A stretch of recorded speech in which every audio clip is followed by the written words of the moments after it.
Trump की मानसिक अस्थिरता ने पूरी दुनिया की अर्थव्यवस्था को गहरे संकट की तरफ धकेल के रखा है।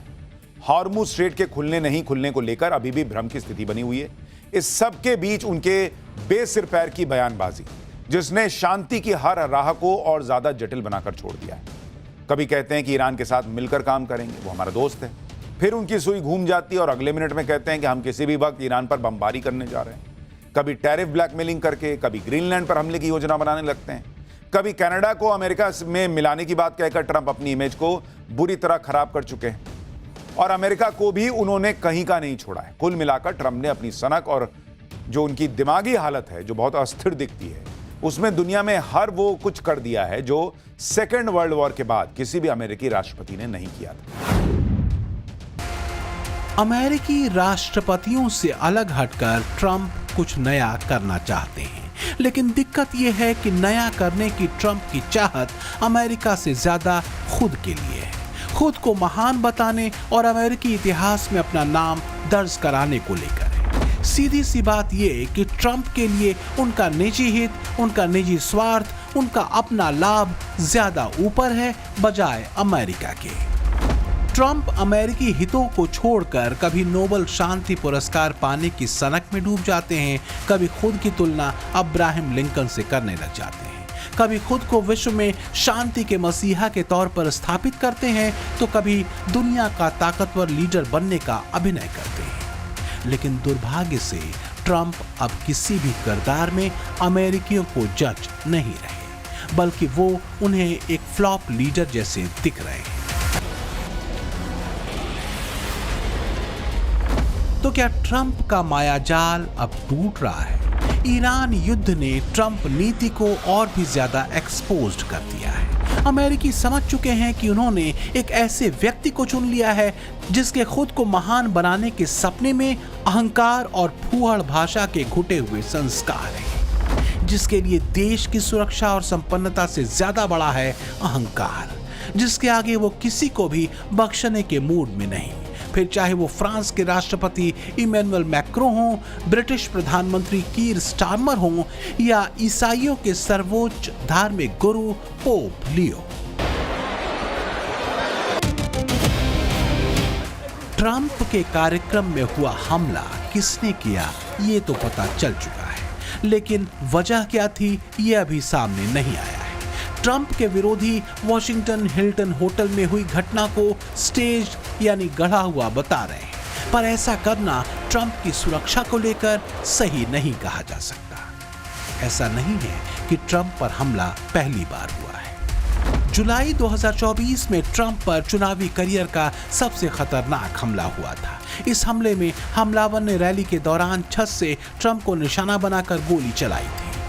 गोली ट्रंप के दाहिने कान के ऊपरी हिस्से को छूकर निकल गई। इस हमले में एक दर्शक की मौत हुई और कई घायल हुए थे। सुरक्षा बलों ने हमलावर को मौके पर ही मार गिराया था। तब डोनाल्ड ट्रंप पर हुए हमले की ये तस्वीर दुनिया भर में चर्चा का विषय बन गई थी। खून से सना चेहरा, चारों तरफ अमेरिकी सीक्रेट सर्विस के एजेंट्स और समर्थकों की ओर उठी हुई मुट्ठी। ये तस्वीर कुछ ही पलों में आइकॉनिक बन गई। ट्रंप पर पहला हमला मार्च 2016 में लास वेगास में हुआ था, जब राष्ट्रपति चुनाव प्रचार के दौरान एक रैली में सुरक्षा में बड़ी चूक के कारण एक व्यक्ति ने मंच के पास पहुंचकर पुलिस अधिकारी का हथियार छीनने की कोशिश की। सुरक्षा अधिकारियों ने तुरंत उसे गिरफ्तार कर लिया। पूछताछ में उसने ट्रंप को नुकसान पहुंचाने की मंशा को स्वीकार किया था। तो वहीं दूसरा हमला जुलाई 2024 में ट्रंप पर हुआ, चुनावी करियर का सबसे खतरनाक हमला। इस हमले में हमलावर ने रैली के दौरान छत से ट्रंप को निशाना बनाकर गोली चलाई और गोली ट्रंप के दाहिने कान के ऊपरी हिस्से को छूकर निकल गई। और एक हमला हुआ वॉशिंगटन के हिल्टन होटल में 25 अप्रैल 2026 को, जब कॉरेस्पॉन्डेंस डिनर के दौरान एक हमलावर ने गोलीबारी कर दी। इस गोलीबारी से कार्यक्रम स्थल पर अफरा तफरी मच गई। हालांकि हमलावर को गिरफ्तार कर लिया गया।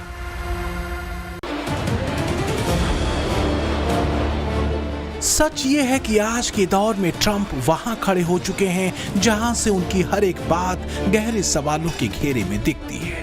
यही वजह है कि वॉशिंगटन हिल्टन होटल में हुई गोलीबारी को लेकर भी सवाल उठाए जा रहे हैं। सवाल पूछे जा रहे हैं कि कहीं यह ट्रंप की अपनी तमाम असफलताओं से ध्यान हटाने और अपने पक्ष में सिंपैथी बनाने की कोई चाल तो नहीं।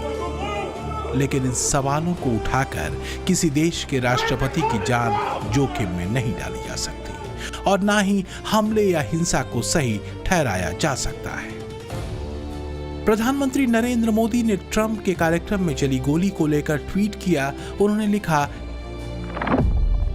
कि ये जानकर राहत मिली कि राष्ट्रपति ट्रंप प्रथम महिला और उपराष्ट्रपति वॉशिंगटन डीसी के एक होटल में हाल ही में हुई सुरक्षा घटना के बाद सुरक्षित और बिना किसी नुकसान के हैं। मैं उनकी निरंतर सुरक्षा और कुशल क्षेम के लिए अपनी शुभकामनाएं देता। लोकतंत्र में हिंसा का कोई स्थान नहीं है और इसकी स्पष्ट रूप से निंदा की जानी चाहिए। ये एक औपचारिक संदेश था जो ट्रंप के लिए था। ट्रंप शासन के दूसरे दौर में भारत और अमेरिका के संबंध इतनी गर्मजोशी भरे नहीं रहे जैसे कि पहले हुआ करते थे। इसकी कई वजहें हैं, लेकिन जो सबसे बड़ी वजह रही है वो रहा है ट्रंप का अविश्वसनीय और धोखेबाजी से भरा रवैया। और ट्रंप के इसी किरदार ने आज दुनिया तो दुनिया अपने देश में भी उन्हें भरोसे के काबिल नहीं छोड़ा है।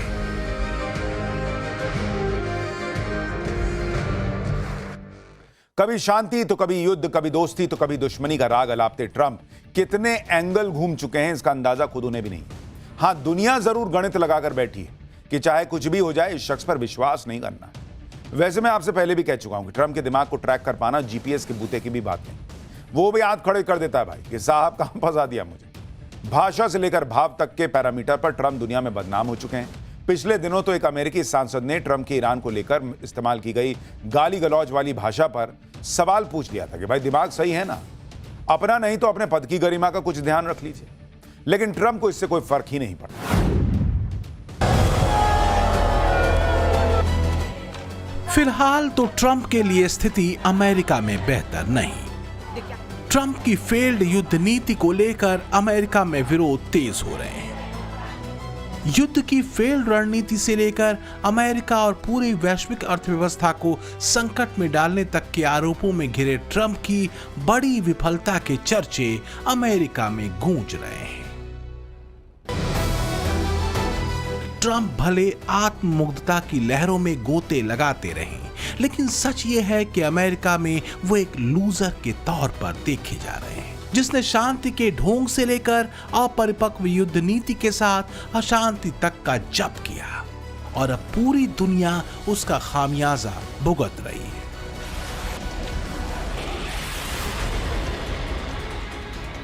ये दो चापलूस ट्रंप को चढ़ाते रहे और ट्रंप चढ़ते गए। हाल ये है कि अमेरिकी अर्थव्यवस्था भी बुरी तरह लड़खड़ा चुकी है। खुद अपनी प्रशंसा करते और पीठ थपथपाते ट्रंप की नीति को लेकर अमेरिकी मीडिया उबल रही है। मुद्दा नीति के फेल हो जाने का नहीं है, असल मुद्दा है छल का। दुर्भाग्य से दुनिया के तमाम जियोपॉलिटिकल एक्सपर्ट ट्रंप नीति को लेकर ये मानते हैं कि ट्रंप भरोसा हासिल करने में पूरी तरह विफल रहे हैं, वैश्विक मंच पर भी और अमेरिका के भीतर भी। यही वजह है कि ट्रंप के कार्यक्रम में चली गोली को लेकर भी तमाम तरह की बातें सोशल मीडिया में चल रही हैं। कुछ ट्रंप के पक्ष में, उनकी चिंता में, तो कुछ उनके किरदार को सवालों के घेरे में रखे।